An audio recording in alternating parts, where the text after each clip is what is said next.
Aspirant ఈరోజు April 4 సంబంధించి current affairs చూద్దాం. ఏప్రిల్ 4 2025 ఈరోజు ఏంటంటే international day for mine awareness. దీన్ని అసిస్టెన్స్ ఇన్ మైన్ యాక్షన్ అని కూడా పిలుస్తారు. ల్యాండ్ మైన్ల కారణంగా జరిగే ప్రాణ నష్టం, ఆస్తి నష్టాలపై ప్రజల్లో అవగాహన కల్పించడం అనేది ఈరోజు యొక్క ముఖ్య ఉద్దేశం. International campaign to ban land mine అనే సంస్థ పోరాట ఫలితంగా 1996 ఏప్రిల్ 4న 164 దేశాలు మైన్ బ్యాన్ ఒప్పందంపై సంతకాలు చేశాయి. దీన్నే మనం ఒట్టావా ఒప్పందం అంటారు. ఈ ఒట్టావా ఒప్పందం అనేది international campaign to ban land mine అనే సంస్థ పోరాట ఫలితంగా 1996 ఏప్రిల్ 4న 164 దేశాలు కలిసి ఒప్పందం చేసుకున్నాయి. దాన్ని మనం ఒట్టావా ఒప్పందం అని పిలుస్తారు. 1997లో United Nations Mine Action Service నెలకొల్పారు. ఇది ఏప్రిల్ 4న ఇంటర్నేషనల్ డే ఫర్ మైన్ అవేర్నెస్గా జరుపుకోవాలని యుఎస్ జనరల్ అసెంబ్లీ అనేది 2005 డిసెంబర్ 8న తీర్మానించింది. ఈ రోజును మొదటిసారిగా 2006 నుంచి నిర్వహించడం జరుగుతుంది. ఏప్రిల్ 4 అనేది international day for mine awareness. ఇది ఏప్రిల్ 4కు సంబంధించిన ప్రత్యేకత. వక్ఫ్ బిల్లుకు రాజ్యసభ ఆమోదం.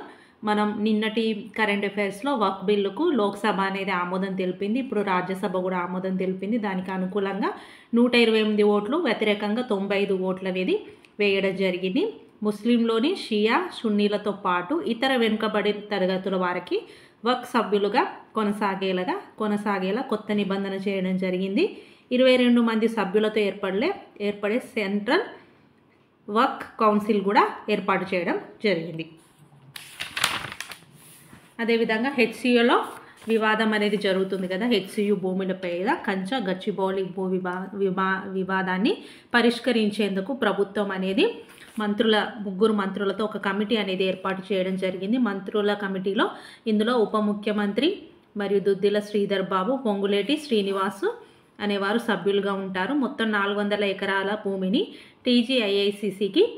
ఐఐసికి ప్రభుత్వం అప్పగించడం, అక్కడ అభివృద్ధి పనులు అనేవి ఆ టీజీఐఐసి శ్రీకారం చుట్టింది. ఈ నేపథ్యంలో హెచ్సియు విద్యార్థులు ఆందోళన చేపట్టడం జరిగింది. దీని మీద ఇప్పుడు కేసులు కూడా రన్ అవుతుంది. సుప్రీంకోర్టు మరియు హైకోర్టు కూడా స్టే ఇవ్వడం జరిగింది. ఒక కమిటీ సభ్యుల్ని ఏర్పాటు చేసి దాని మీద సమగ్ర విచారణ జరిపి రిపోర్ట్ ఇవ్వాలని కూడా కోర్టులు అనేవి ప్రభుత్వానికి సూచించడం జరిగింది.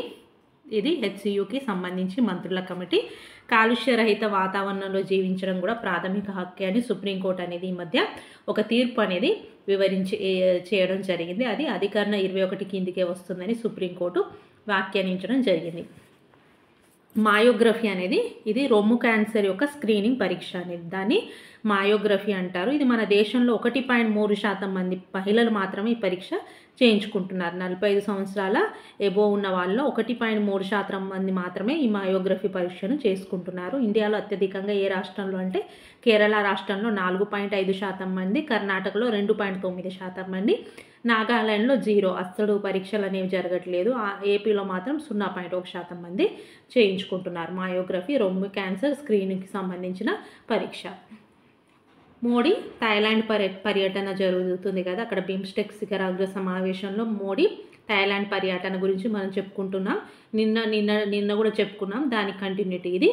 బిమ్స్టెక్ సదస్సులో థాయిలాండ్ పర్యటనలో మోడీ థాయిలాండ్ ప్రధాని మంత్రి పిటోంగ్నాన్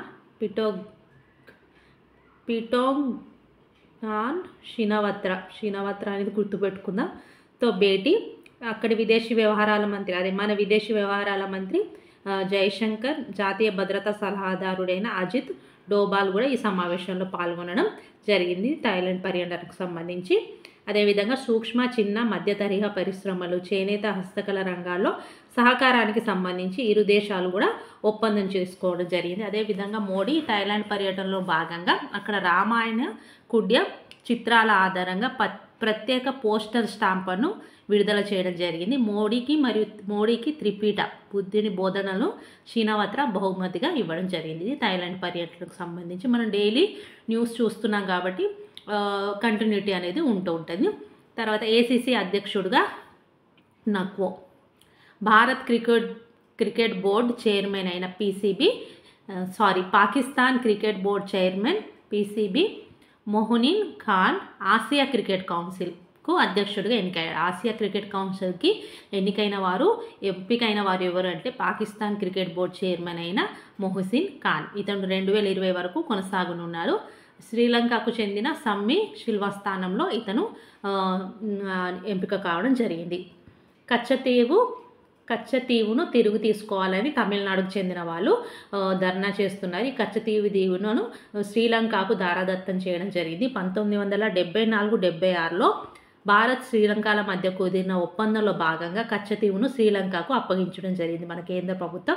అయితే పార్లమెంట్ ఆమోదం పొందిన తర్వాత దేశ భూభాగాన్ని ఇతర దేశాలకు అప్పగించేందుకు వీలుంటుంది. కానీ రాష్ట్ర ప్రభుత్వానికి కానీ పార్లమెంటుకు కానీ సమాచారం ఇవ్వకుండానే జరిగిన ఈ మార్పిడి అనేది రాజ్యాంగ విరుద్ధమని డిఎంకే నాయకులు అయిన బాలు అనడం జరిగింది. దీనిపై ఏకగ్రీవ తీర్మానాన్ని తమిళనాడు సీఎం స్టాలిన్ అసెంబ్లీలో ప్రవేశపెట్టడం జరిగింది. కాబట్టి ఆ కచ్చతీవు దీవులను శ్రీలంకకు కాకుండా తమిళనాడుకు తిరిగి అప్పగించాలని వీళ్ళు కోరడం అనేది జరిగింది. ఇది ఏప్రిల్ 4కు సంబంధించిన కరెంట్ అఫైర్స్. మరియు అందులోనూ మనకు కొన్ని కరెంట్ అఫైర్స్ బిట్స్ ఇంపార్టెంట్ ఉంటే అవి కూడా ఒకసారి చూద్దాం.